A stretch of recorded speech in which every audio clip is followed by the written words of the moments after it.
Tonight, we're going to explore something that Hollywood rarely shows you: the actual day-to-day existence aboard a pirate ship during the golden age of piracy in the Caribbean.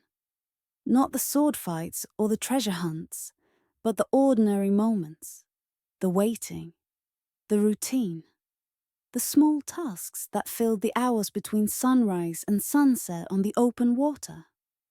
The Caribbean Sea, from roughly 1650 to 1730, was home to thousands of men who chose or were forced into the pirate life. These weren't necessarily the romantic figures from films. They were sailors, former merchants, escaped servants, and desperate men looking for any kind of living they could find. And their daily lives were far more mundane than you might imagine. So settle in, get comfortable, and let's drift back through time to understand what it truly meant to wake up, work, eat, and sleep on a wooden vessel floating somewhere between Jamaica and the Bahamas, with nothing but the sound of water against wood and the distant calls of seabirds to mark the passing hours. Morning came slowly to a pirate ship. There was no alarm clock, no sudden reveille, no dramatic announcement of a new day. Instead, the sun would gradually lighten the eastern sky, turning it from black to deep blue to pale orange, and the men sleeping on deck or below would stir naturally as the temperature changed, and the light found its way through every crack and opening in the vessel. Most pirate ships during the Golden Age were sloops or schooners. These were relatively small vessels, perhaps 40 to 70 feet in length, with a single or double mast. They were chosen for speed and maneuverability rather than comfort. A typical crew might number anywhere from 30 to 100 men, all living in extremely close quarters. Privacy was not a concept that existed on these ships. Personal space was measured in inches rather than feet. The men slept wherever they could find room. Some had hammocks strung below deck, swaying with the motion of the ship. Others simply found a spot on the deck itself, perhaps near a coil of rope or against a barrel, and lay down with nothing more than a thin blanket or their coat for comfort. The more experienced pirates knew to choose their sleeping spots carefully. Too close to the rail and you might roll overboard in rough seas. Too near the galley and you'd wake to the smell of cooking long before you wanted to. Too far forward and you'd feel every wave impact the bow. On a typical morning, there was no formal wake-up time. Pirates operated on a much looser schedule than naval or merchant vessels. There was no bell-marking watches in the traditional sense, no officer walking the deck shouting for men to rise. Instead, people simply woke as their bodies told them to, or when the sun became too bright to ignore, or when the motion of the ship changed enough to disturb their rest. The first ones awake were usually those who had to relieve themselves. The head, as the toilet was called, was located at the very front of the ship, at the bow. It was simply a plank with a hole in it, extending slightly over the water. In good weather, this was merely uncomfortable. In bad weather, it could be genuinely dangerous. Many a man had to hold on tightly to avoid being washed overboard while attending to this most basic human need. The spray from the waves hitting the bow also meant that using the head often involved getting wet. This was just accepted as part of shipboard life. After using the facilities, men would return to the deck. Some might dip a bucket over the side to get seawater for washing their face and hands, though this was far from universal. Fresh water was too precious to waste on cleaning when it was needed for drinking. Salt water didn't clean effectively anyway. It left your skin feeling sticky and your clothes stiff. But it was better than nothing, and some men maintained this small ritual as a way of marking the beginning of a new day. As more men stirred awake, the deck would gradually fill with bodies stretching, yawning, scratching, adjusting clothing, and generally transitioning from sleep to wakefulness. Conversations were quiet at first. Nobody felt particularly energetic in the early morning. The topics were mundane. How did you sleep? Did you feel that change in the wind around midnight? I think my shoulder is worse today. Is there any tobacco left? Where are we? Do you think? When was the last time we saw another ship? The ship's position and heading were of a constant interest. Even though most of the crew had little direct control over navigation, everyone wanted to know where they were and where they were going. The Caribbean was a complex waterway, full of islands, reefs, shallows, and treacherous currents. A ship could be days from any safe harbor, or it could be just hours away from a known pirate haven like Nassau or Tortuga. This made a real difference to morale and to planning. The quartermaster was usually one of the first to be properly active. This role was unique to pirate ships. Unlike naval or merchant vessels where the captain had nearly absolute authority, pirate ships operated on a more democratic system. The quartermaster represented the interests of the crew. He supervised the division of plunder, he settled disputes, he managed punishments. And in many ways he held as much power as the captain himself. The captain commanded it during battle and navigation, but the quartermaster ruled the daily routine. He would make his way around the deck, checking on the state of the ship, noting anything that needed attention. A frayed line here, a loose fitting there, a section of rail that seemed weaker than it should be.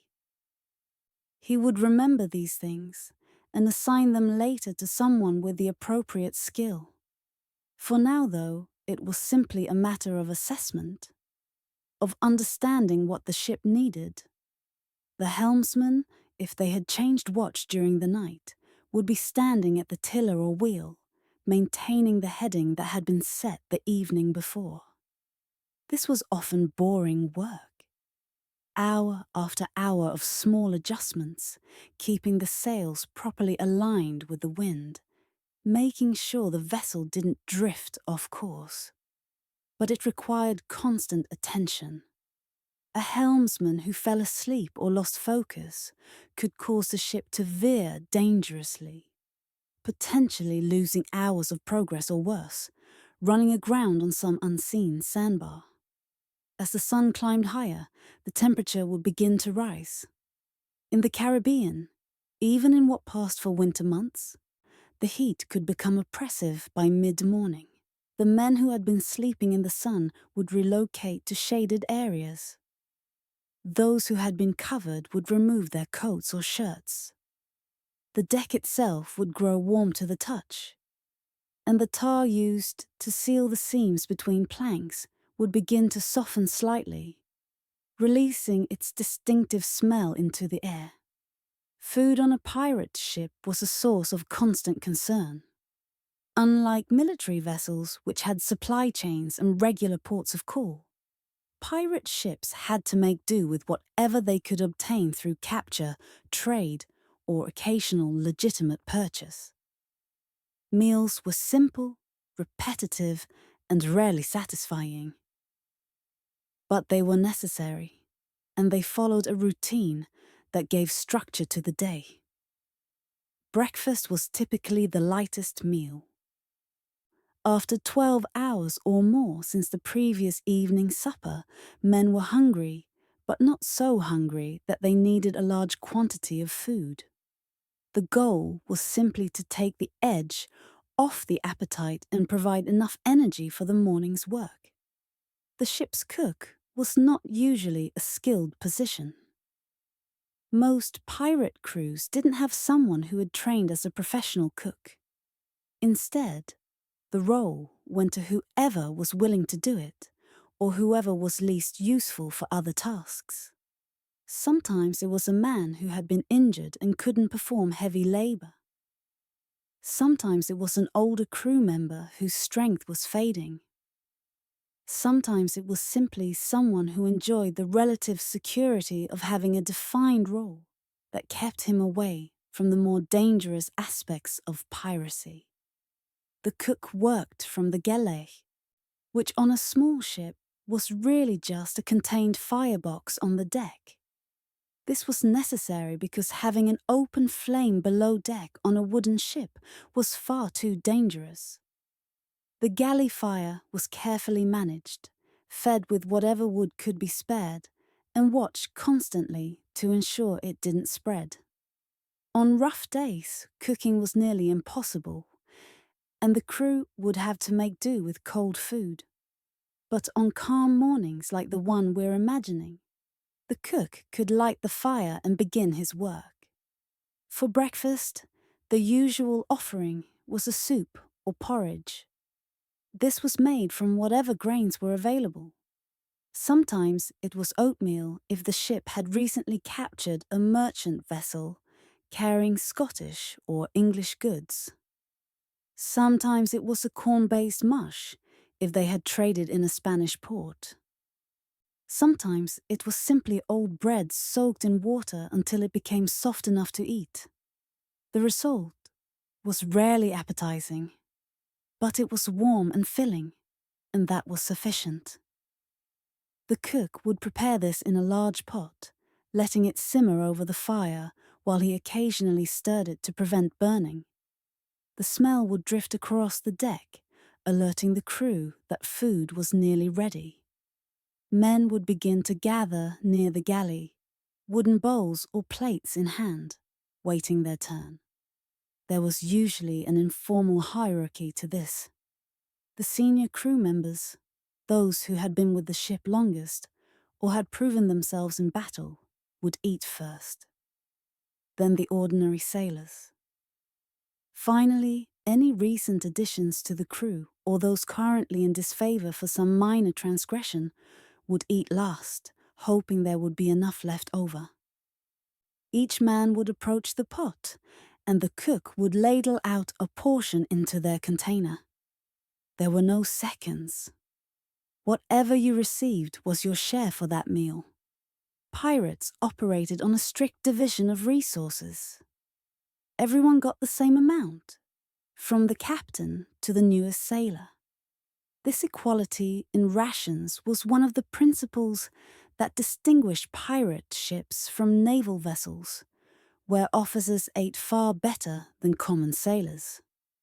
Along with the porridge, there might be a piece of hardtack.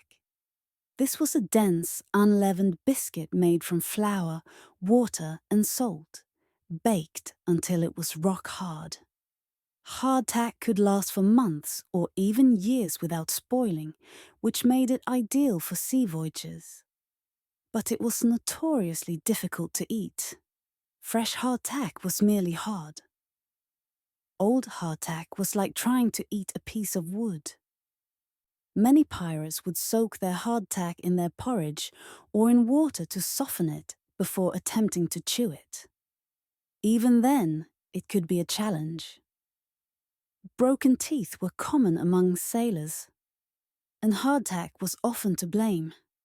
If the ship had recently taken a prize, there might be better options. Perhaps some salt pork or beef could be added to the porridge. Perhaps there was actual bread, still relatively fresh, taken from a captured vessel only days before. Perhaps there was even butter or cheese, though these luxuries would be consumed quickly before they spoiled in the Caribbean heat. But on most mornings, it was just porridge and hardtack. Drink was water or weak beer. Fresh water was stored in barrels below deck, but it didn't stay fresh for long. After a few weeks at sea, it would develop a greenish tint and a slightly unpleasant taste from algae growth. It was still drinkable, technically, but many men preferred beer if it was available. The alcohol in beer kept it from spoiling as quickly. And even weak beer had more flavor than stale water. But beer was also a limited resource, so it was often reserved for evening meals when men might appreciate it more. The men would sit wherever they chose to eat. Some stayed near the galley, sitting on the deck with their backs against the ship's rail. Others returned to their preferred spots elsewhere on the vessel. Some ate in silence, lost in their own thoughts. Others talked quietly with their messmates, discussing the day ahead or telling stories from previous voyages. The atmosphere was relaxed. This was one of the quieter times of the day, when energy was low and there was no immediate pressure to do anything particular. Eating took perhaps 15 or 20 minutes. The portions were small enough that they didn't require much time to consume, and the lack of variety meant there was nothing to savor particularly. When finished, each man would rinse his bowl or plate in a bucket of seawater kept for that purpose, then stow it away wherever he kept his personal belongings. On a pirate ship, you were responsible for your own utensils. If you lost them or they were stolen, that was your problem. Most men kept only the basics: a wooden bowl, a spoon, maybe a cup. Anything more was just extra weight to carry. After breakfast, the real work of the day began. A ship at sea requires constant maintenance. The ocean is relentless, always working to break down wood, corrode metal, fray ropes, and generally dismantle anything humans have built. Fighting this entropy was an endless task that occupied most of a pirate crew's time. The quartermaster would assign tasks for the day. Some of these were routine and required no discussion. Others were special projects that needed attention. And some were simply busy work, things to keep idle hands occupied and prevent boredom from festering into discontent. The most common task was maintaining the rigging.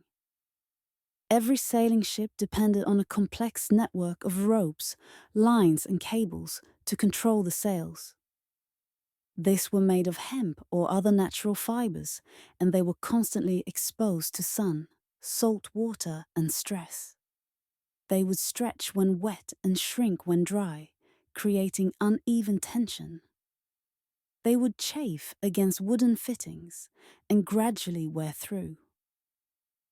They would develop weak spots that could suddenly fail at the worst possible moment. Several crew members would be assigned to inspect the rigging each morning. They would climb up into the masts, moving along the yards, the horizontal beams that held the sails, checking every line carefully. When they found a section that looked worn, they would mark it somehow, perhaps by tying a small piece of colored cloth to it so that it could be replaced at the next opportunity. When they found something that needed immediate attention, they would either fix it right there or call down to the deck for the materials they needed. Replacing a section of rope was a simple but time-consuming task. The damaged portion had to be cut away.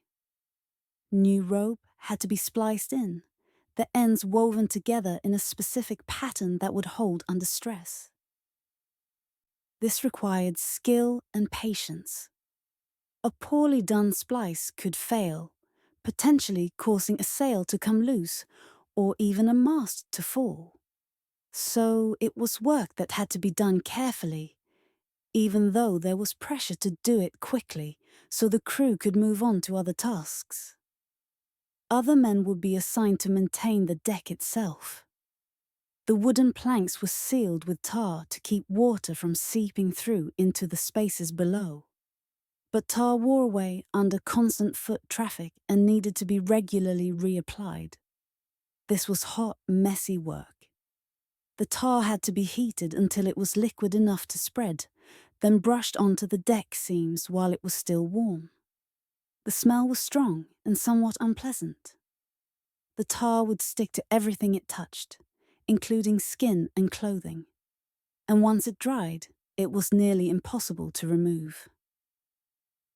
Many pirates had permanent black stains on their hands and clothes from working with tar.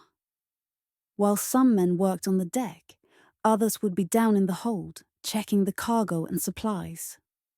The hold was the lowest part of the ship, below the main deck, where everything was stored. Barrels of water, barrels of beer, barrels of salted meat, barrels of gunpowder, crates of spare parts, coils of rope, extra sails, tools, weapons, and whatever plunder had been taken in recent raids. Everything had to be carefully arranged to keep the ship balanced. Weight distributed wrong could make a vessel handle poorly or even become unstable in heavy seas. The men in the hold would check each barrel to make sure it was still properly sealed. They would look for signs of leaking or damage. They would smell each one, because sometimes you could detect a problem by scent before it was visible. Spoiled meat had a distinctive odor. So did contaminated water. Finding these problems early meant they could be addressed before resources were completely wasted. They would also rearrange things as needed. As supplies were consumed, barrels would become lighter, and the balance of the ship would change. Empty barrels might be moved to different positions or even thrown overboard if they were no longer useful. Heavy items would be shifted to maintain the proper trim. This was physical labor, rolling and lifting barrels in a dark, cramped space where you couldn't stand up straight. It was work that nobody particularly wanted to do, but it was necessary. Up on deck, another crew might be assigned to maintain the weapons. Pirate ships carried a variety of arms. Cannons for engaging other vessels, muskets for longer-range combat, pistols for close-quarters fighting, and edged weapons like cutlasses and boarding axes for hand-to-hand combat. All of these required regular care to remain functional. The cannons had to be cleaned and inspected. After firing, they would be swabbed out to remove powder residue and any debris. The touch holes, where the fuse was inserted to ignite the charge, had to be kept clear. The carriages that the cannon sat on had to be checked for cracks or weakness. The wheels had to be greased so they would roll smoothly when the cannon needed to be repositioned. The ropes that controlled the recoil had to be examined for wear. Muskets and pistols required similar attention. The locks had to be cleaned and oiled. The barrels had to be checked for rust, which could form overnight in the humid Caribbean air. The flints had to be sharp enough to produce a good spark. Each weapon would be disassembled, cleaned, and reassembled as part of a regular rotation, ensuring that everything would function properly if suddenly needed. The cutlasses and axes needed less maintenance, but still required attention. Blades had to be sharpened periodically. Wooden handles had to be checked for cracks or loose fittings. These weapons were simpler than firearms, but in many ways they were more reliable. A sword didn't fail to fire because the powder was damp. It simply had to be kept sharp and intact. All of this work happened simultaneously. 10 or 15 different tasks, being performed by different groups of men all around the ship. The atmosphere was one of quiet industry. Men talked as they worked, but mostly they just focused on their assigned tasks. The sound of the ship at work was a constant background. The creak of wood flexing, the snap of sails catching wind, the slap of waves against the hull, the occasional call from one man to another, the scraping of tools against various surfaces. It was a rhythm that anyone who spent time on ships came to know intimately. As the morning progressed toward noon, the temperature would climb steadily. In the Caribbean, midday heat could be brutal. The sun would be directly overhead, reflecting off the water and creating a glare that made everything slightly painful to look at. The wooden deck would be hot enough to burn bare feet. The air would be still and heavy, making every breath feel thick and unsatisfying. Work would slow, but not stop. Men would move to whatever shade they could find. The sails themselves created some shadow, and the areas beneath them were prized spots. Some men might rig up temporary awnings using spare canvas, creating additional shaded areas where crew could rest between tasks. But these were small vessels, and there was only so much shade to go around. Many men simply had to endure the heat as best they could. Clothing became a calculation. Wearing too much made you unbearably hot, but going without a shirt meant the sun could burn your skin, and sunburn on top of existing sunburn could make a man miserable for days. Most pirates found a middle ground: a loose shirt with rolled-up sleeves, a neckerchief that could be wetted and draped around the neck for cooling, a hat of some kind to keep the sun off the face. These weren't fashion choices. They were survival strategies. Drinking water became more important during midday hours. Men would take turns going to the water barrels to fill their cups. The water was warm and slightly stale, but it was wet. And that's what mattered. Some men would pour water over their heads, letting it run down their faces and necks, enjoying the brief cooling effect before the sun dried it away. Others would dip pieces of cloth in water and wear them under their hats, creating a primitive but effective cooling system. The work during these hours tended to be lighter tasks that didn't require intense physical effort. Perhaps mending clothes. Almost all pirates had to do their own clothing repairs. Cloth wore out quickly in the harsh marine environment. Tears and rips were constant. Most men carried a needle and thread among their few possessions and would spend time during hot afternoons stitching up damage. This was delicate work that required attention but not physical strength, making it ideal for when energy was low. Some men would work on small crafts, carving bits of wood into useful objects, making repairs to shoes or belts, braiding rope into more decorative patterns that could serve as good luck charms or be traded later. These were personal projects, not ship's work, but they were tolerated because they kept men occupied and relatively content. Others would simply rest, not sleep exactly, but a kind of drowsy half-awareness where you weren't quite awake, but not fully asleep either. This was a skill that sailors developed, the ability to exist in a state of minimal consciousness, conserving energy while remaining aware enough to respond if suddenly needed. You might sit with your back against something, your eyes half closed, letting your mind drift while the sounds of the ship and the heat of the sun washed over you. Conversation during these hours was sporadic. The heat made sustained talking feel like too much effort.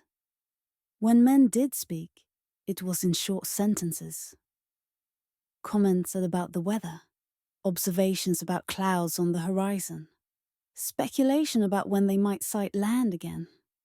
These weren't deep discussions, just verbal acknowledgement that other people were present and sharing the same experience. The helmsman would still be at his post, of course, but even he was affected by the heat.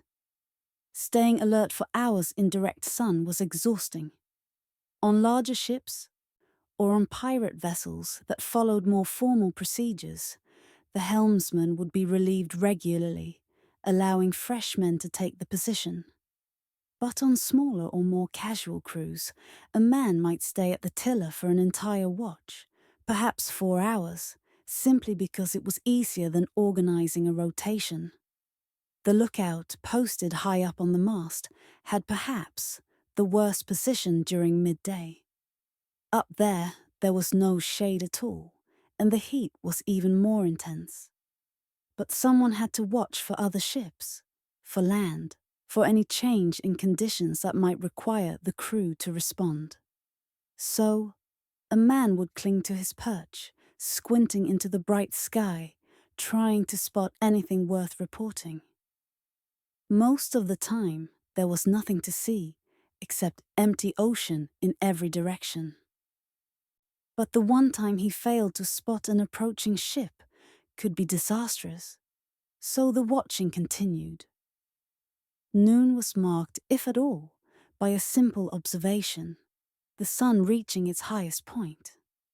Some ships had more formal procedures for determining exact noon, using instruments to measure the sun's angle and calculate position. But most pirate vessels operated more casually. Noon was simply when the sun was overhead. That was precise enough for their purposes. Midday meals were often skipped entirely, or consisted of whatever cold food was available. Perhaps some of the morning's leftover porridge, perhaps a piece of hardtack, perhaps just water. The heat suppressed appetite anyway, and cooking meant tending a fire, which nobody wanted to do during the hottest part of the day.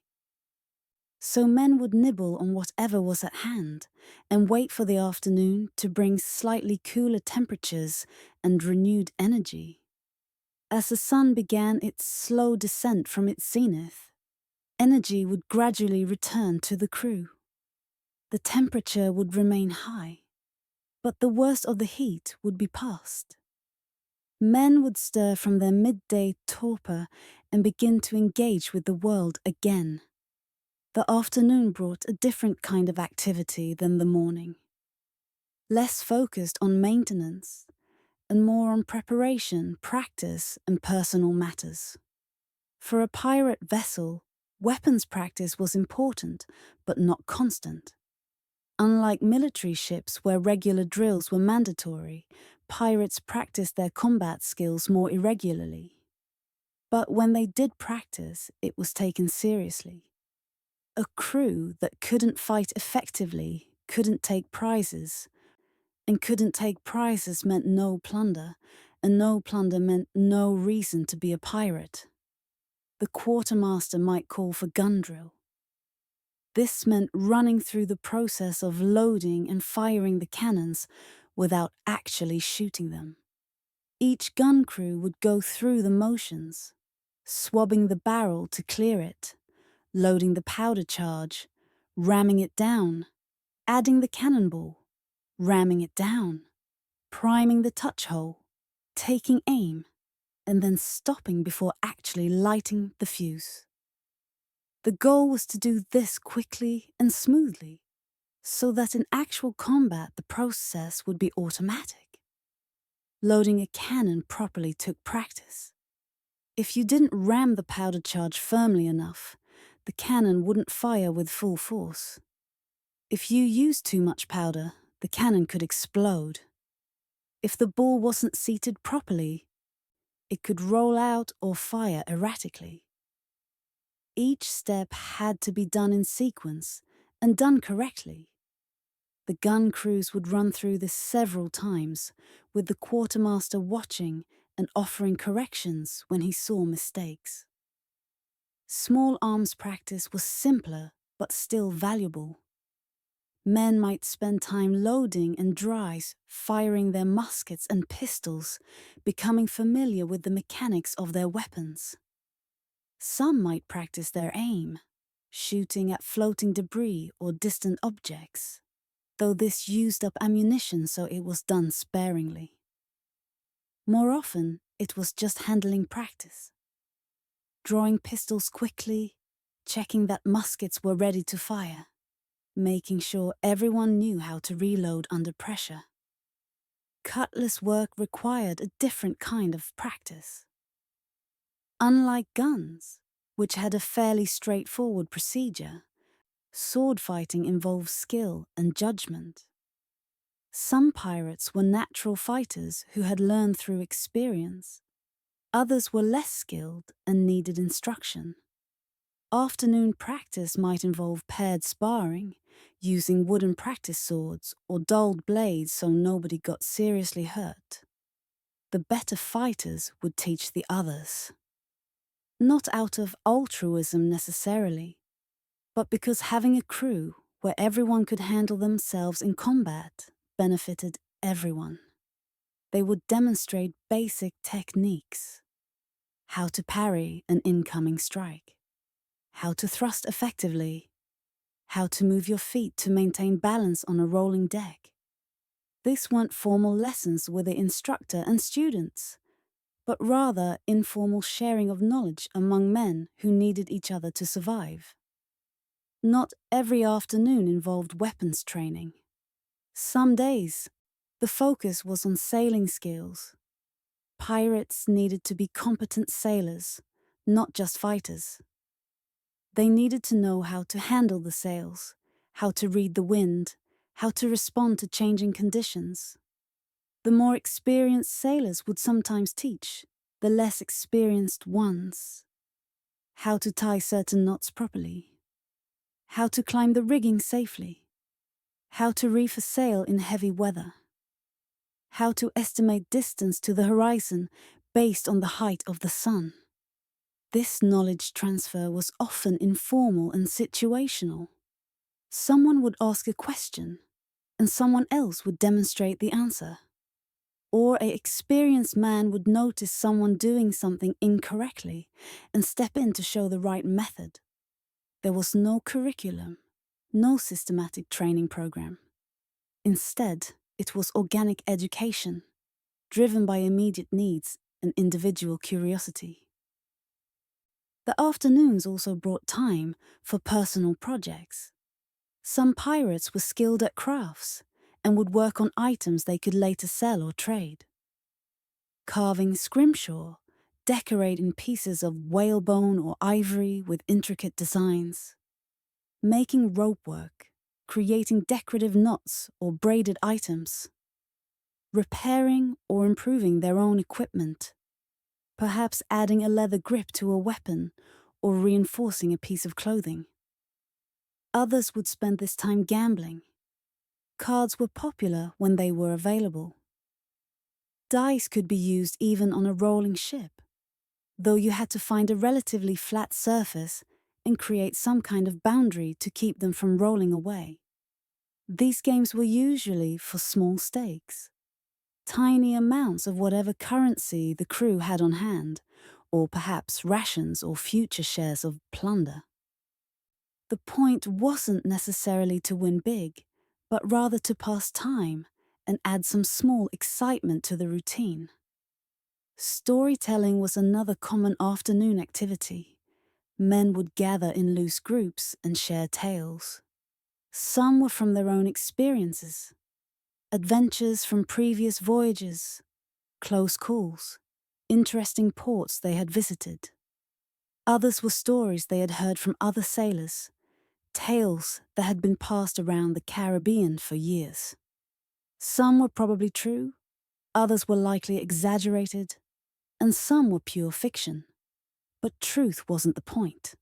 Entertainment was. These stories often involved other pirates, famous or infamous. Tales of Blackbeard's fearsome reputation. Stories of Henry Morgan's raids on Spanish ports. Accounts of treasure taken or treasure lost. The stories would grow in the telling. Details would shift. Facts would blend with fiction. But they served an important purpose. They reinforced the pirate identity. They created a shared culture. They reminded everyone why they had chosen this life, or at least they helped them feel better about the choice they had made. As the afternoon wore on, the temperature would gradually begin to drop. Not dramatically, the Caribbean stayed warm well into the evening, but enough that the oppressive quality of the midday heat would fade. The light would soften. The glare would lessen.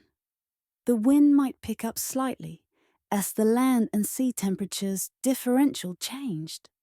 These small shifts would be noticed and appreciated by everyone aboard. As the sun moved toward the western horizon, the nature of work aboard the ship would shift again. The day was not over, but it was entering its final phase. Evening preparations focused on securing the ship for night, preparing food, and handling the various end-of-day tasks that needed completion. The sail configuration would be adjusted for night sailing. During daylight, a ship might carry more sail to maximize speed. But at night, with reduced visibility, it was safer to reduce sail and move more conservatively.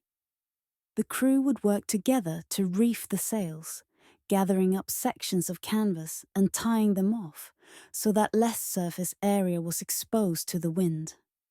This required coordination, with men on deck handling the lines, while others up in the rigging secured the furled canvas. This was familiar work that required attention but not intense concentration. The men knew the routine.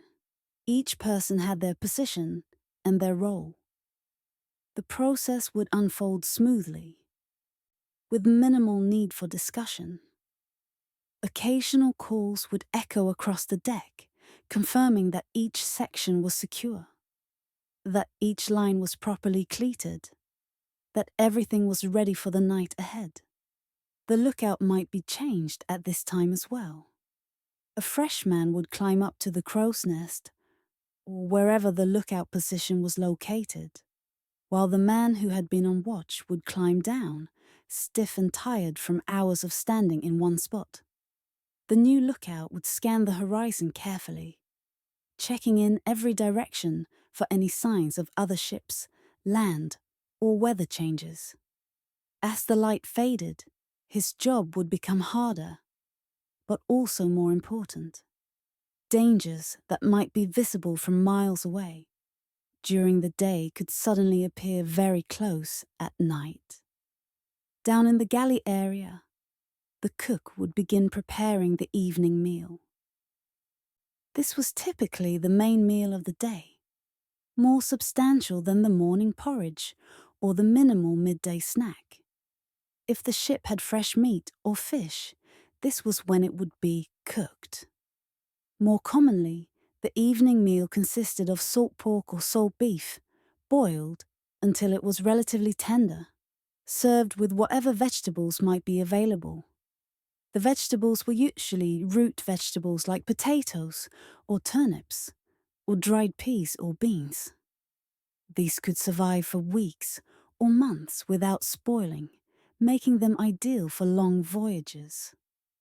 Fresh vegetables and fruits were rare luxuries that appeared only when a ship had recently visited a port or captured a vessel carrying such cargo, and they would be consumed quickly before they rotted in the tropical heat. The cook would work methodically, preparing food for the entire crew in his limited facilities. The galley fire would be built up, more wood added to create enough heat for proper cooking. Large pots would be filled with water, ingredients added, and left to simmer. The smell of cooking would gradually fill the air around the ship. If the food was reasonably good, this smell might provoke hunger and anticipation. If the food was poor, which was often the case, the smell might be vaguely unpleasant, but still represented sustenance, and the men would accept it. While the cook worked, other crew members would handle their evening tasks. The ship's carpenter, if they had one, might make final checks on any repairs completed during the day. The sailmaker might put away his tools and materials, securing everything for the night. The boatswain would inspect the anchors and cables, making sure they were ready in case they needed to anchor during darkness. Each specialist role had its evening routine. The ordinary sailors would begin to settle into evening mode as well. Some would change into slightly different clothing, perhaps trading their day shirt for one that was marginally cleaner. Not because there was any social requirement to dress for dinner, but simply because putting on different clothes marked the transition from work time to personal time. Others would retrieve their eating utensils, preparing for the evening meal. As the sun touched the western horizon, the quality of light would change dramatically. The harsh brightness of day would give way to softer, warmer tones. Orange and pink would color the sky and reflect off the water. The temperature would continue to drop, making the air feel more comfortable. This transition period, the half hour or so between full daylight and true darkness, was often considered the best time of day. The work was mostly done, but night had not yet imposed its restrictions. Men would gather in informal groups, talking more freely than they might during working hours. The strict division of labor that characterized the day would soften. The captain might come up from his cabin and walk the deck, observing but not interfering. The quartermaster would make his final rounds, noting anything that would need attention tomorrow. The helmsman would keep his post, but others would come and speak with him briefly, sharing a moment of connection. Some pirates would climb up onto the rail or find elevated positions where they could watch the sunset. This wasn't sentimentality exactly, though there might be some element of appreciation for natural beauty. More often, it was simply a moment of awareness, a recognition that another day had passed, that they were still alive, that the ship was still floating, that tomorrow would bring another cycle of the same routines. When the cook announced that food was ready, there would be no rush. Men would line up casually, waiting their turn. The same informal hierarchy that governed breakfast would apply here. Senior men first, then ordinary crew, then newcomers or those in temporary disfavor. Each would receive his portion and find a place to sit and eat. The evening meal was consumed slowly. This wasn't because the food was particularly good and deserved savoring. Rather, it was because there was nothing urgent pressing. The day's work was complete. Night work had not yet begun. This was a window of time when nothing was required except eating and existing. So men would eat slowly, making the experience last, because once it was over, there was nothing to look forward to except sleep. As darkness fully settled over the ship, a different rhythm would take hold. The constant activity of daylight hours would give way to quieter, more careful operations. Working in darkness on a wooden ship in the middle of the ocean required heightened attention and a certain amount of trust that everyone else was doing their part. Most of the crew would not have specific duties during the night. Once the ship was properly configured for night sailing and the evening meal was complete, ordinary crew members were free to do as they pleased until they chose to sleep. Some would continue conversations from earlier. Others would retreat to whatever counted as their personal space and pursue individual activities. Reading, for those few who could read and had something to read, though this required a precious candle or lamp, which made it expensive. More commonly, men would work on small projects by feel, rather than sight, or simply sit quietly, lost in thought. The ship would be dark except for a few essential lights. A lantern at the helm so the helmsman could see his compass and the immediate area around the tiller. Perhaps another lantern near the bow to help the lookout spot approaching obstacles. And maybe one or two more at key positions on deck. But these were kept minimal. Lights consumed oil or candles, which were resources that needed to be conserved. More importantly, lights made the ship visible to others. In a world where any unknown vessel might be a threat, whether naval patrol looking for pirates or rival pirates looking for easy prey, staying dark was often the safest strategy. The night watch was critical. Unlike day sailing, where you could see dangers approaching from miles away, night sailing meant you might have only minutes to react to a problem. The watch needed to be alert, scanning constantly for anything unusual. Other ships were the primary concern. Most vessels would show at least some light, making them visible at a distance. But a ship that was deliberately hiding, trying to approach unseen, might be almost invisible until it was dangerously close. Reefs and shallows were another major concern. The Caribbean was full of places where the water suddenly became too shallow for safe navigation. During the day, you could often see these areas. The water would be a different color, or waves would break in specific patterns that indicated hidden dangers. At night, these cues were much harder to detect. A ship could suddenly find itself in water that was rapidly becoming too shallow, with rocks that could tear open the hull if they struck at speed. Weather changes were also monitored carefully. Storms could develop quickly in the tropics. A clear evening could turn into a dangerous squall within an hour or two. The watch needed to notice the first signs of changing conditions. Shifts in wind direction or strength. Changes in the pattern of waves.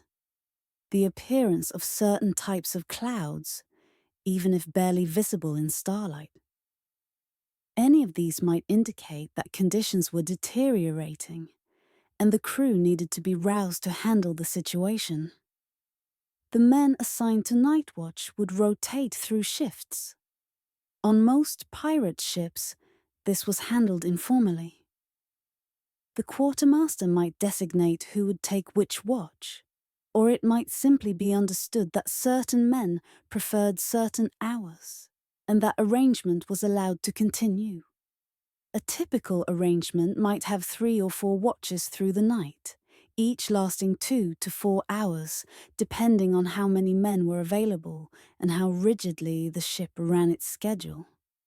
When a watch changed, the new watch would be woken quietly by whoever was currently on duty. A hand on the shoulder, a soft call of their name, just enough to rouse them without disturbing everyone else. The waking man would rise slowly, still partly asleep, and make his way to wherever he needed to be. The man being relieved would share any relevant information. We're on this heading. Wind is from the southeast, steady. Nothing sighted. Water seems deep, no concerns. Then the relieved man would go find his sleeping spot and collapse into whatever rest he could manage before his next turn came around. For the men not on watch, night on a ship was a strange experience. The constant motion never stopped. Even on the calmest night, there was always some movement, a gentle rising and falling, a slight rolling from side to side. After weeks at sea, you stopped consciously noticing it, but it was always there, affecting your sleep, your dreams, your sense of space and stability. The sounds continued as well. The creaking of wood, the slap of water against the hull, the occasional call from one watchman to another, the subtle changes in the sound of the wind in the rigging as the breeze shifted slightly.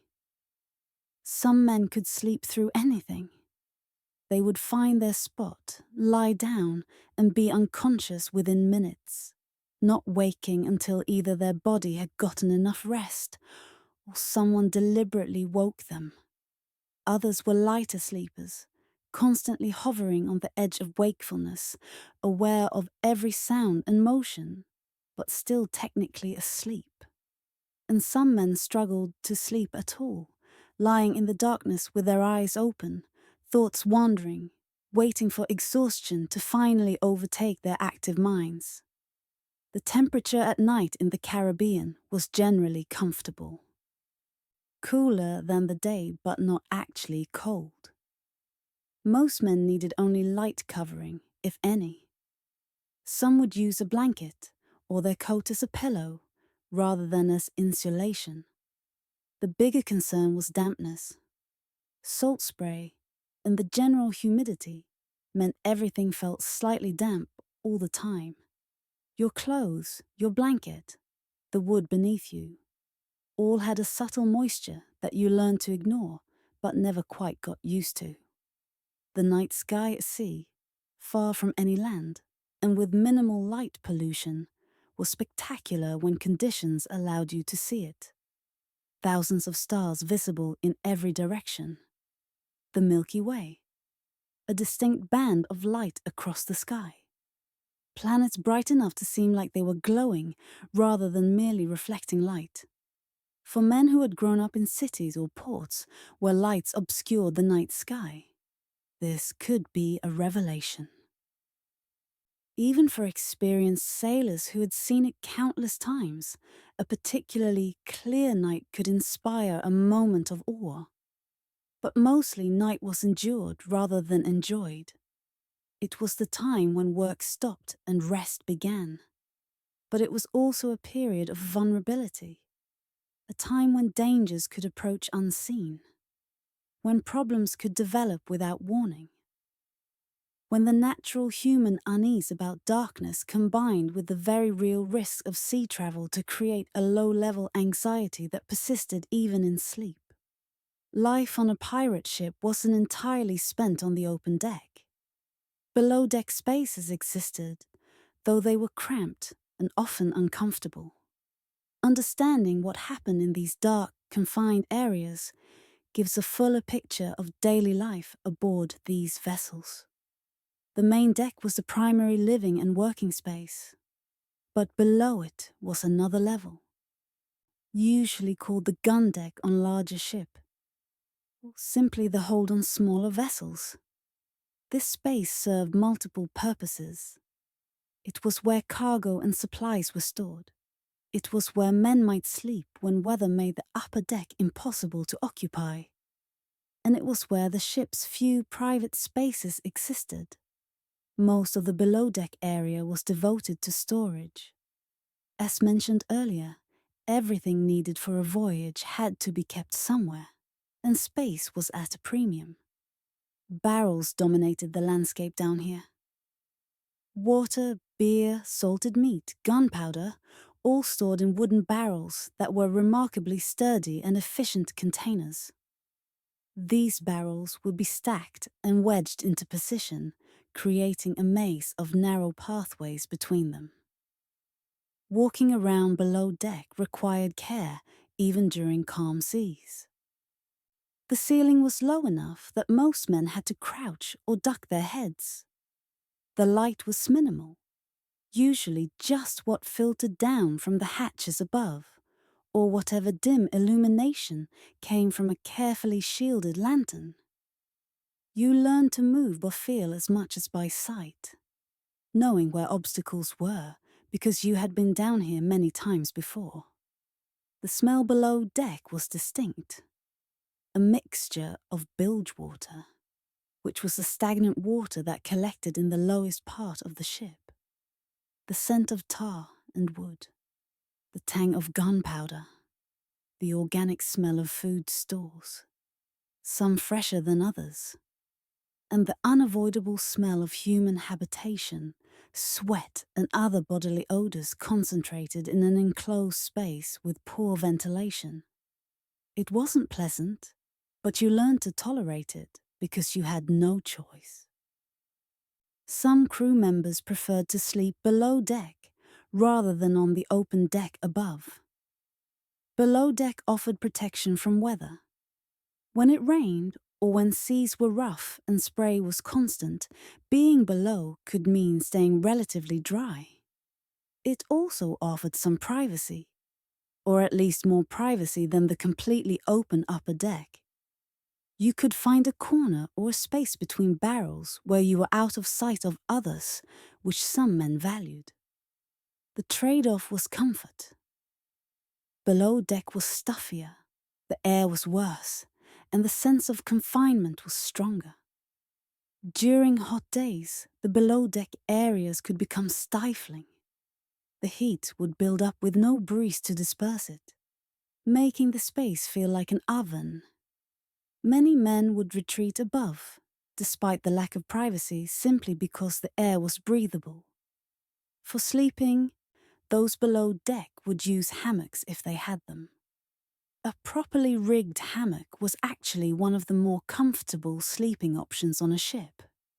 It moved with the motion of the vessel, which meant you weren't constantly rolling back and forth as you would be on a flat surface. And it elevated you off the deck, away from any water that might slosh around during rough seas. But hammocks required two secure points to hang from, which limited where they could be placed. And they required some skill to get in and out of without falling. The captain and the quartermaster usually had some form of cabin, a small enclosed space with a door that could be shut. These were tiny, barely large enough to contain a bunk and perhaps a small desk or storage chest. But they represented a luxury that ordinary crew members didn't have. A place where you could be alone, where you could think private thoughts or conduct private business without constant observation. These cabins were usually at the stern of the ship, the rear, because that was traditionally where officers berthed on any vessel. The space was slightly larger there, and the motion of the ship was often less extreme than at the bow. The captain might also keep the ship's log in his cabin, recording positions, decisions, encounters with other vessels, and other important information. Though most pirate captains were less meticulous about record-keeping than naval officers, some did maintain basic logs for navigation purposes. The quartermaster's space was similar, though sometimes even smaller. He would keep there whatever papers and records he maintained regarding the crew, their shares of plunder, any agreements or articles that governed the ship's operation. He might also keep some of the ship's special equipment, navigation tools, charts, items that needed to be secure and accessible, but didn't require constant use. Visiting these cabins was by invitation only. The rest of the crew didn't have reason to go there and wouldn't have been welcome if they tried. This hierarchy, this small distinction between those with cabins and those without, was one of the few formal rank differences on pirate ships. In most other ways, pirates operated on relatively egalitarian principles. But the captain and quartermaster did have this slight elevation in status that was reflected in their accommodations. Below deck was also where medical attention happened when it was necessary. If someone was injured or ill enough to need bed rest, but not so ill that they needed to be above in fresh air, they would be placed below, out of the way of the working crew. There was usually no dedicated medical area. Instead, a space would be cleared. Some blankets or spare canvas would be laid down, and the person would be made as comfortable as possible given the circumstances. Medical care on pirate ships was basic at best. Most crews didn't have a trained surgeon. If they were lucky, someone among the crew might have some basic knowledge of treating injuries or illness. learn from previous experience or from other sailors. They would know how to set a broken bone roughly, how to stitch a wound closed, how to apply pressure to stop bleeding. But actual medical skill was rare. For serious injuries, especially combat wounds, the options were limited. If a limb was badly damaged, amputation might be the only option, performed with whatever tools were available and whatever alcohol could be spared for pain management and sanitation. The survival rate for such procedures on a ship was not high. Infection was common, antibiotics didn't exist, and follow-up care was minimal. Many men who survived the initial injury or surgery would succumb to fever days or weeks later. Illness was also a constant concern. Close quarters and poor sanitation meant that disease could spread quickly through a crew. If one man came down with a fever or stomach ailment, others would often follow. Sometimes this was minor, a day or two of discomfort before recovery. Other times, it could devastate a crew, leaving half the men too weak to work and some dying despite any attempts at care. Below deck was where bodies were kept if someone died, at least until burial. The traditional sea burial involves sewing the body into a piece of canvas or sailcloth, weighting it down and sliding it overboard with simple ceremony. But this was usually done during daylight hours, which meant if someone died at night, their body might spend hours below deck before being committed to the sea. This was another unpleasant reality of shipboard life that crews simply accepted. Life aboard a pirate ship was harsh, repetitive, and often uncomfortable. But it wasn't entirely without moments of pleasure or luxury, however brief and modest those moments might be. Understanding what pirates considered treats or enjoyments helps illustrate what their normal existence lacked. Tobacco was one of the most widely appreciated commodities. Many pirates smoked pipes when they could obtain tobacco. The practice offered several benefits. The nicotine provided a mild stimulant effect, helping maintain alertness during long, boring watches. The ritual of packing, lighting, and smoking a pipe gave structure to empty time. And perhaps most importantly, it gave you something to do with your hands and mouth, occupying nervous energy. Tobacco came from captured vessels or purchases in port. Quality varied enormously. Fine Virginia or Carolina tobacco was prized and saved for special occasions. Rougher grades were used for everyday smoking. When supplies ran low, men might smoke just about anything that would burn, though the pleasure derived from inferior substitutes was questionable at best. Pipes themselves were personal items, often carved from wood or shaped from clay. A man might spend hours working on his pipe, decorating it, making it distinctly his own. Losing your pipe was a genuine misfortune, and stealing another man's pipe would be considered a serious transgression that could result in punishment. Alcohol was another significant pleasure, though its availability was inconsistent.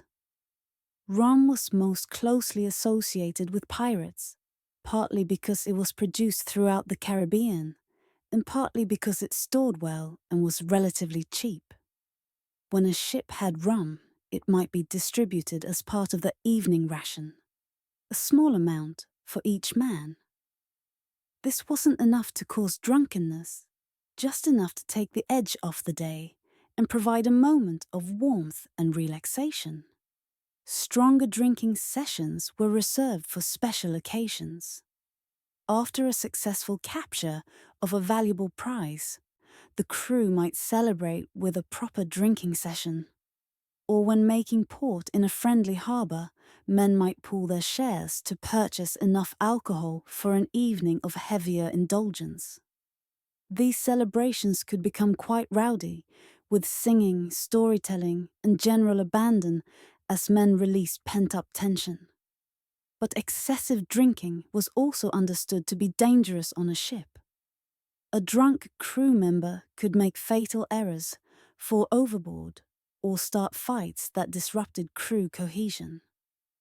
Most pirate ships had rules about drunkenness, particularly during times when the ship might need to respond quickly to threats or opportunities. These rules were enforced with varying degrees of strictness, but the principle was generally accepted. Music was another form of entertainment when available. Some ships had crew members who could play instruments.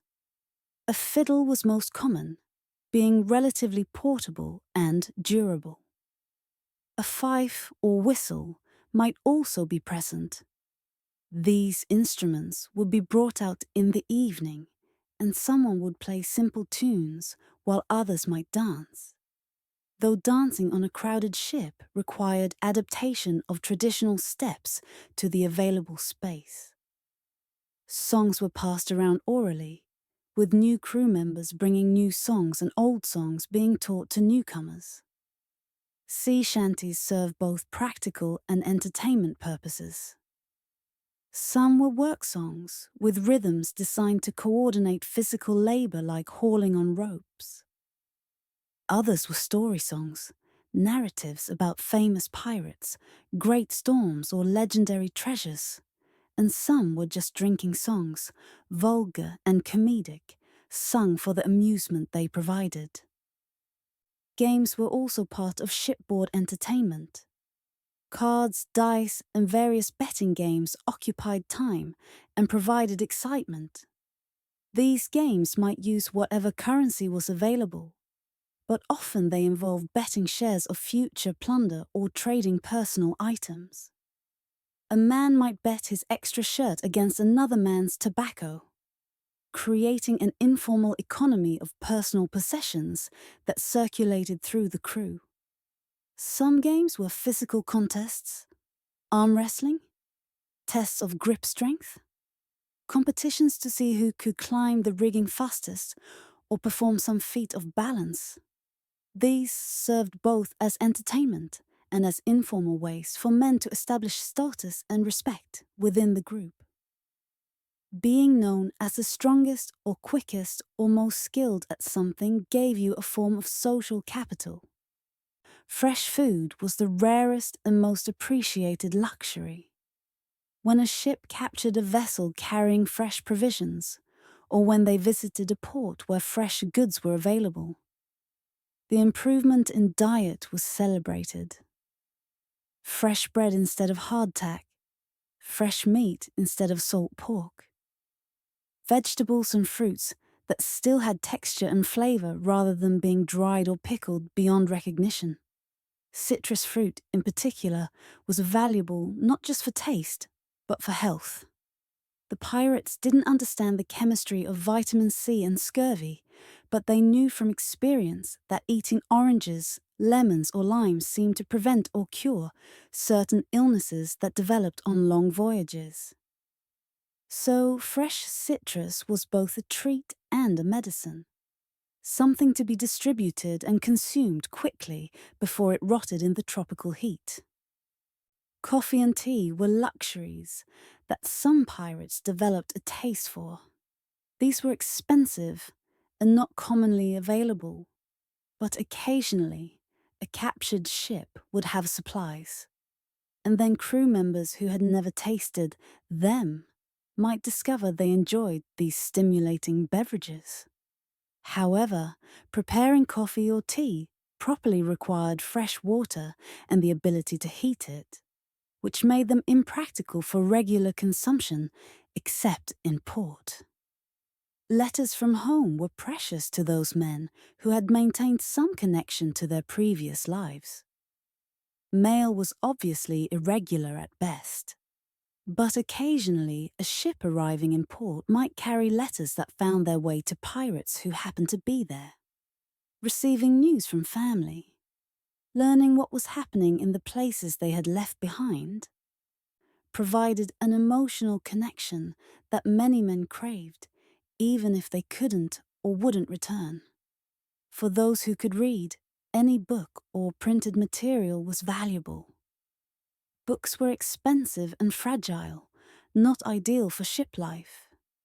But when available, they would be shared among the literate crew members, each reading and rereading until the pages fell apart. The content mattered less than the act of reading itself, the mental escape it provided from the monotonous physical reality of life at sea. Religious materials were present, but not universal. Some pirates carried Bibles or prayer books, maintaining some connection to faith despite living a life that was directly contrary to most religious teachings.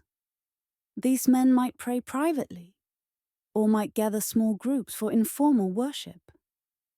Others had abandoned or never held religious beliefs, seeing no contradiction in living as they did. The accumulation of small personal treasures was common. A particularly beautiful seashell found on a beach, a bit of polished wood shaped by the sea, an unusual coin from a distant land. These items had little or no monetary value, but represented something beyond the daily routine. They were chosen objects, things a man had selected as meaningful or beautiful, and their presence in his small bundle of possessions made that bundle more personal and less generic. No discussion of daily life at sea would be complete without examining how weather shaped every aspect of existence. For pirates sailing the Caribbean, weather was not just an atmospheric condition, it was a constant presence that dictated possibilities and imposed limitations. Calm weather was both blessing and curse. On calm days, the work of maintaining the ship was easier. Moving around deck was safer. Working aloft in the rigging was less dangerous. Cooking was possible. The general mood tended to be better when conditions were stable and comfortable. But calm could also mean little or no wind, and without wind, a sailing vessel couldn't make progress. Days could be spent drifting slowly with minimal movement, watching the same patch of ocean going nowhere. Extended calms were frustrating and potentially dangerous. Supplies would be consumed while the ship made little headway toward any destination. If water or food were running low, a calm could turn from inconvenience to genuine crisis. The crew would become restless, bored, sometimes irritable. Tension could build as men had nothing to do but think about their situation and their inability to change it. Some sailors believed that whistling could summon wind, so during calms you might see men whistling hopefully, trying to coax a breeze to fill the sails. Others would suggest scratching the mast, another folk belief about summoning wind. These superstitions were not seriously believed by everyone, but neither were they mocked. On a ship where you were completely at the mercy of natural forces, any ritual that might possibly help was worth trying. Steady winds were ideal. When the wind blew consistently from a favorable direction, a ship could make good progress with minimal effort. The sails would be set in the morning and require little adjustment throughout the day. The ship would lean slightly with the pressure of wind on canvas and move steadily across the water. These were the days that made sailing seem almost pleasant. The ship would rise and fall gently with the swells, moving forward with purpose, and everything would feel like it was working as it should. The helmsman during steady wind conditions had a relatively easy job. Maintaining course was straightforward.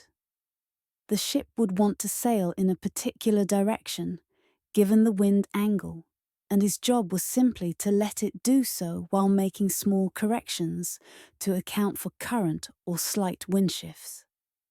Hours could pass with minimal active steering, just standing at the tiller or wheel, feeling the ship move beneath him, making tiny adjustments to keep the compass heading steady. Variable winds required more active sailing. When wind direction or strength changed frequently, the crew had to adjust sails constantly. This meant work throughout the day, trimming sheets, adjusting the angle of yards, sometimes completely reconfiguring how sails were set to optimize for the current conditions. It was tiring and sometimes frustrating, but it was also engaging in a way that steady conditions were not. There was a puzzle to solve, a constant challenge to get the best performance from the ship. Rain was common in the Caribbean. Tropical showers could blow through quickly, drenching everything in minutes before moving on and leaving clear skies. These sudden rains were usually welcome. They provided fresh water, which could be caught in tarps or barrels and added to the ship's supply. They cooled the air dramatically, and they offered a chance to wash, with men standing in the rain, letting it rinse away some of the accumulated salt and grime. Longer rainy periods were less enjoyable. Everything would become wet and stay wet. Clothes wouldn't dry. Sleeping became uncomfortable as blankets absorbed moisture. The deck would be slippery, making movement dangerous. Work became harder as tools and ropes became wet and difficult to handle. And the general dampness would seep into everything, making everyone slightly miserable, even when the temperature remained warm. Heavy weather was when the true challenges began.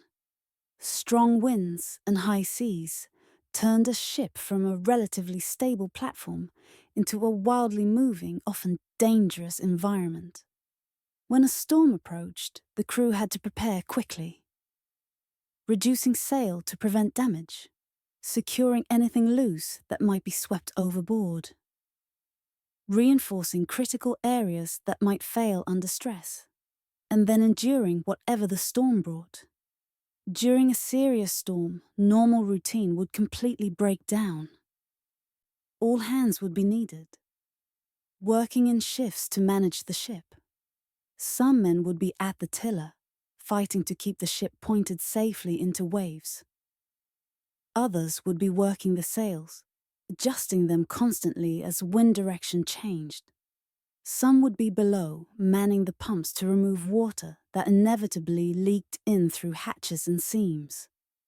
And some would be simply holding on, trying to avoid being swept overboard by waves that crashed over the deck. Seasickness affected many sailors, even experienced ones, particularly in rough weather. The violent motion of a ship in a storm could make anyone's stomach rebel. Men would vomit, become weak, lose their ability to work effectively. But the work still needed to be done, so they would force themselves to continue despite their misery. There was no treatment except to endure until either the storm passed or your body adapted to the motion. The noise during a storm was extraordinary, wind howling through the rigging, waves crashing against the hull, the creaking and groaning of wood being stressed beyond its normal tolerances, rain hammering on surfaces, the snap of canvas when a sail caught wind at the wrong angle, and occasionally the terrifying crack of something breaking, a sound that could mean catastrophic failure if it was a mast or major structural element. Fear during storms was natural and not hidden. Men knew that ships could and did sink in heavy weather. They had all heard stories of vessels that had disappeared, everyone aboard lost to the sea. They knew their own survival depended on the integrity of the ship and the skill of those steering it. So they worked with desperate intensity, doing everything possible to keep the ship afloat and upright, knowing that failure meant death for everyone.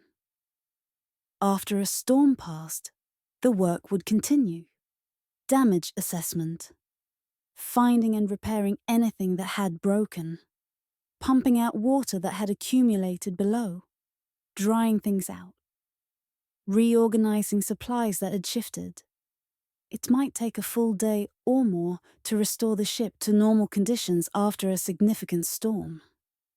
But there would also be relief, pride in having survived, perhaps a small celebration if the ship had come through relatively unscathed.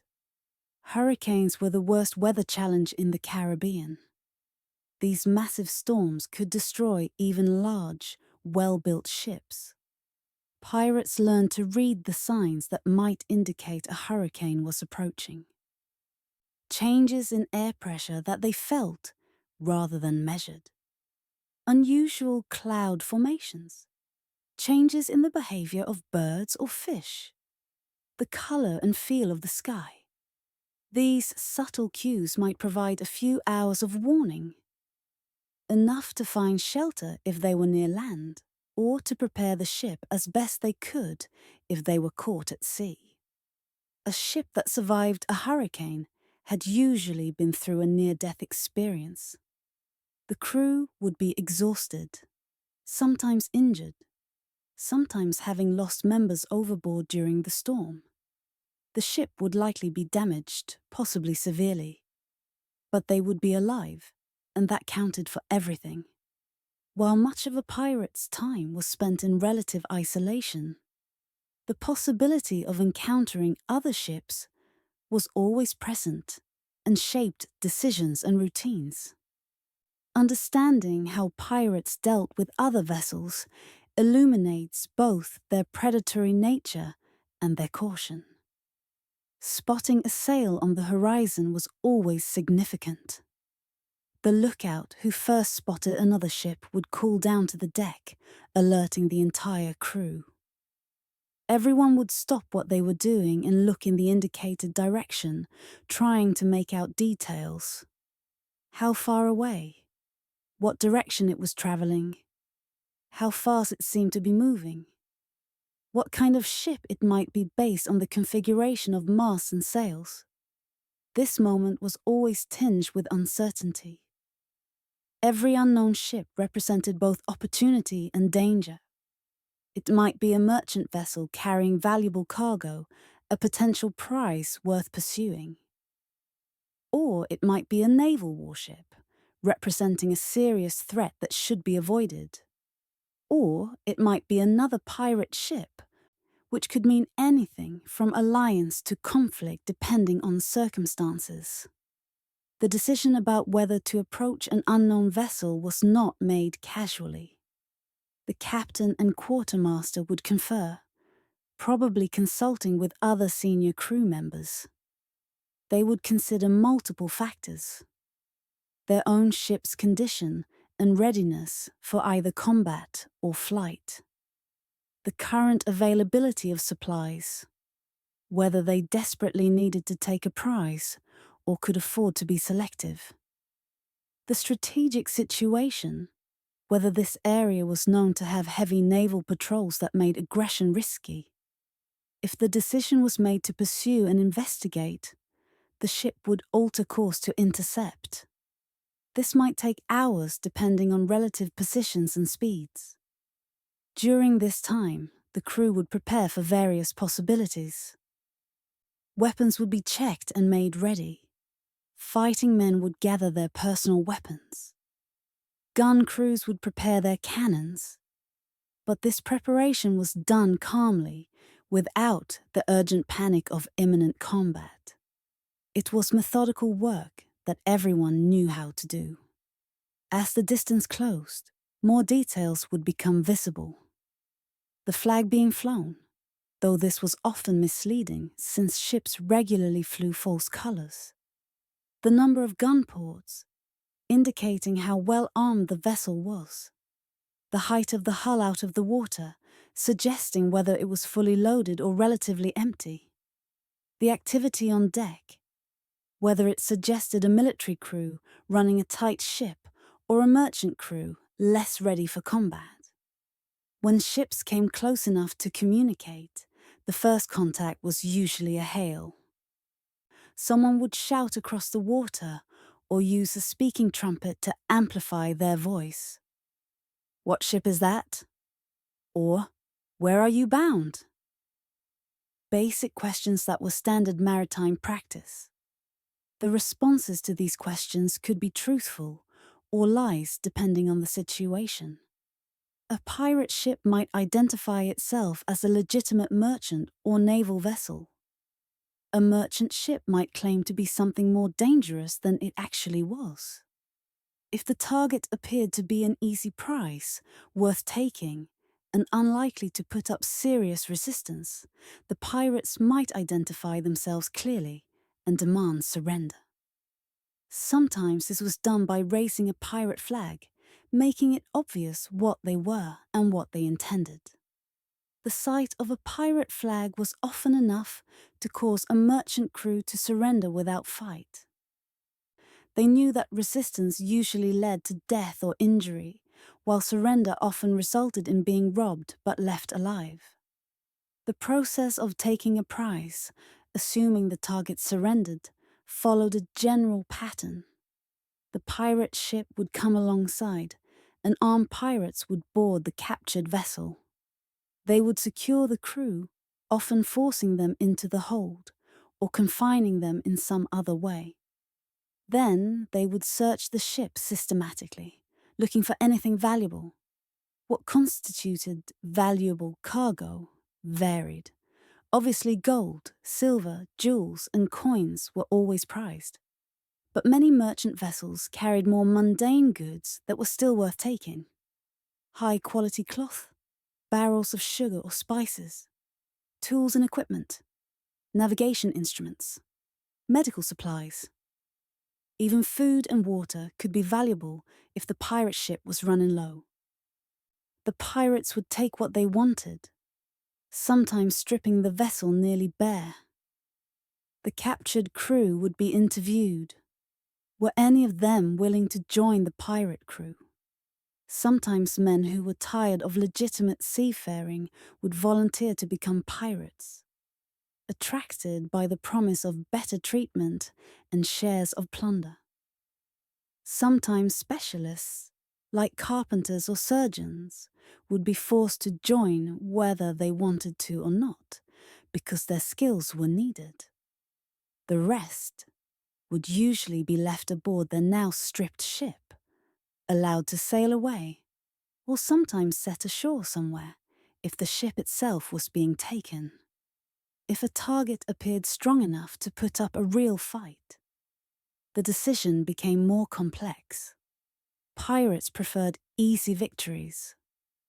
Fighting meant risk of injury or death. It meant damage to their own ship.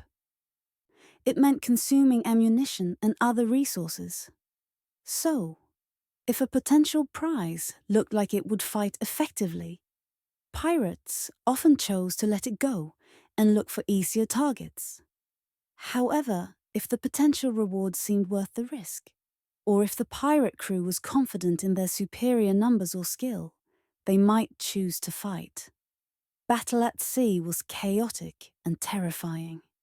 Ships would maneuver for position, trying to get alongside or to cross the enemy's path, where they could rake the length of the ship with cannon fire. Guns would fire, sending cannonballs crashing into holes, cutting through rigging, sometimes killing or maiming crew members. If the fighting came to boarding, which was the usual goal since pirates wanted to capture ships rather than sink them, armed men would leap from one vessel to another. Hand-to-hand combat would follow, with cutlasses, axes, pistols, and knives all being used in close quarters. This kind of fighting was brutal and personal. You could see the face of the man trying to kill you. The smell of blood and smoke and sweat would mix together. Men would be screaming, either in fury or pain or fear. Most pirates were not eager for this kind of combat despite their reputation. They preferred intimidation and surrender. But when necessary, they could be ferocious fighters, because they knew that defeat likely meant death by hanging if captured by authorities. So they fought with desperate intensity. After a battle, whether victory or rare defeat, there would be casualties to deal with. Dead men would be given quick sea burials, friend and foe alike. The injured would receive what medical care was available. The captured ship would be secured and searched just as with a peaceful surrender.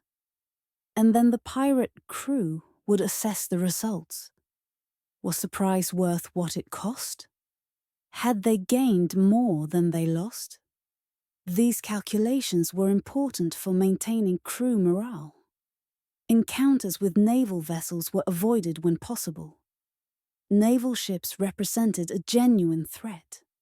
They were usually better armed than pirate ships. They had disciplined crews trained for combat. And capturing a pirate meant glory and probably prize money for the naval crew. So pirates learned to recognize naval vessels from a distance and would typically flee rather than engage. A pirate ship's main advantage in these situations was often speed. Most pirate ships were chosen for their ability to sail fast and maneuver well. If they spotted a naval vessel early enough, they could change course and run, using their superior sailing ability to escape. This might mean hours of chase, but if they could maintain their lead until darkness or a change in weather allowed them to evade pursuit, that was considered a victory of sorts. Sometimes pirates would encounter other pirate ships. These meetings could be friendly, hostile, or neutral, depending on many factors. If the crews knew each other, if they had sailed together previously or had mutual connections, they might meet peacefully, exchange information, perhaps even coordinate activities. If they were strangers or had competing claims to territory or grudges from past interactions, the meeting might be tense or even violent. The code of the sea, such as it was among pirates, included some informal rules about these encounters. Generally, pirate ships didn't prey on each other. There was an understanding that they were all outside the law and fighting each other only helped the authorities. But this understanding was not absolute. If one crew was weak or seemed to have valuable plunder, another crew might decide to take it. Piracy, after all, was about taking things from others. And that sometimes included taking from fellow pirates. Eventually, any ship at sea needed to visit land. Whether for supplies, repairs, rest, or to convert plunder into usable wealth, pirates needed access to ports. These visits represented both opportunity and risk, and they broke up the monotony of a life at sea with intense experiences on land. Not all ports welcomed pirates. Most legitimate ports had authorities who would arrest pirates on sight. So pirates relied on a network of safe havens, places where authorities were absent, corrupt, or sympathetic to piracy. Nassau in the Bahamas was perhaps the most famous pirate haven during the Golden Age. Port Royal in Jamaica was another, at least until the British began clamping down on piracy there. Tortuga off Hispaniola had an earlier reputation as a pirate base.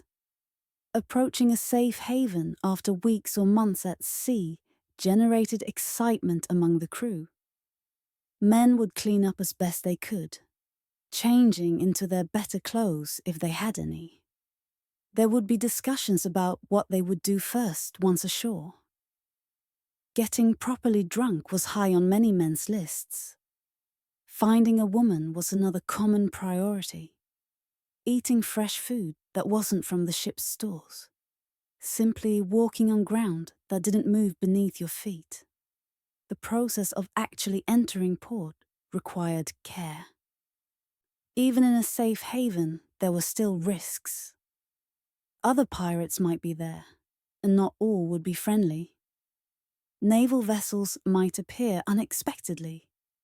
The situation on shore might have changed since the last visit. So pirates would approach cautiously, making sure they understood the current circumstances before committing fully to docking. Once moored and secured, there was usually business to conduct before personal time. If they had captured cargo, it needed to be sold.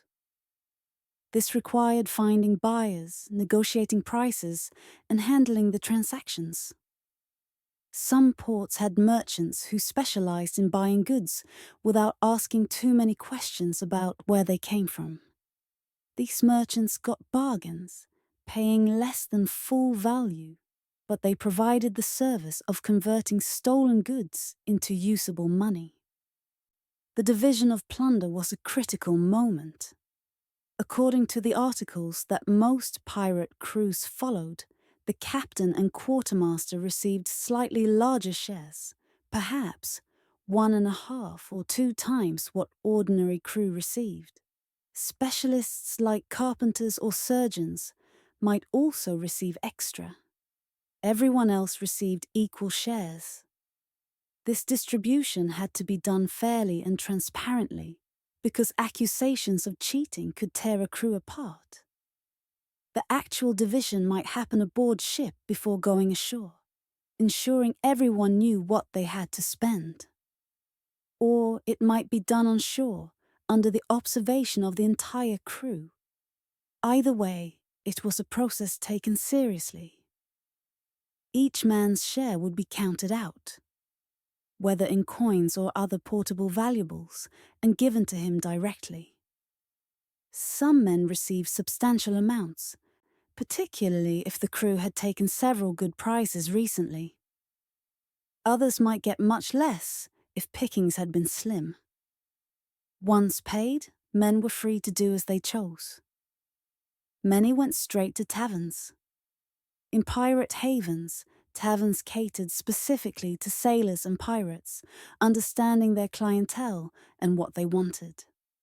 Strong drink in large quantities at reasonable prices. Food that was fresh and filling, even if not particularly sophisticated. A place to sit that wasn't moving. Music and entertainment.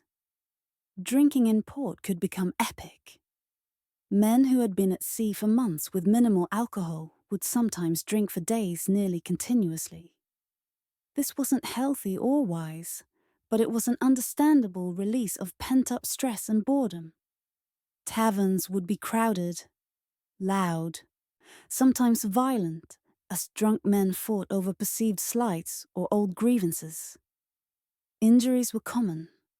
Deaths happened. But this was accepted as part of the port experience. Gambling was another major activity. With money in their pockets, men would gamble on anything. Card games ran continuously in taverns and boarding houses. Dice games attracted crowds.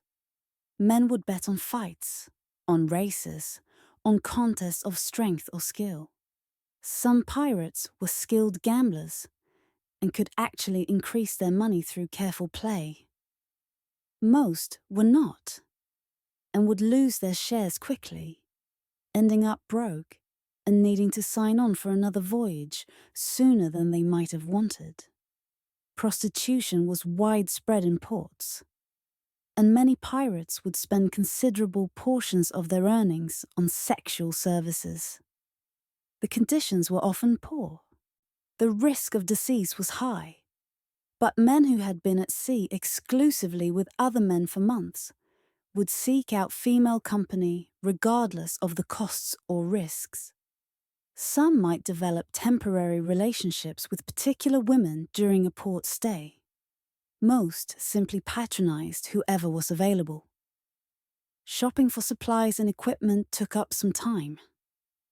Men needed to replace clothing that had worn out, to buy new tools or weapons, to purchase personal items like pipes or dice or whatever small luxuries they valued. Pirates with money could be good customers, willing to pay for quality goods, though merchants also knew they could charge inflated prices to men who had limited other options. Some pirates had more serious goals during port visits. They might try to send letters to family members, arranging for some of their money to be sent home. This was difficult because of the irregular nature of pirate communications and the fact that many pirates were wanted criminals who couldn't reveal their locations freely. But some maintained these tenuous connections to their previous lives. Others might seek medical care that wasn't available at sea. There might be an actual surgeon in port who could remove a bullet, set a bone properly, or treat an illness with medicines that didn't exist on ships. This care cost money, but for men dealing with chronic pain or serious medical conditions, it was worth the expense. The decision about when to leave port was important. Staying too long could be dangerous. Authorities might be tipped off to the ship's presence. Crew members might get too drunk and cause problems. Money would run out. But leaving too soon meant missing opportunities for rest and resupply. The captain and quartermaster would gauge the situation, consulting with the crew, and eventually make the call that it was time to leave. Gathering the crew for departure could be challenging. Men scattered across the port in various states of sobriety had to be located and brought back to the ship. Some came willingly, having spent their money and ready to earn more. Others had to be persuaded, or even physically dragged back. A few might have decided to leave the pirate life, disappearing into the port's population and not returning. This was usually accepted. Piracy was voluntary, and men were free to leave if they chose, though they forfeited any future shares. The ship would leave port with fresh supplies, repaired equipment, and a crew that was often still recovering from their time ashore.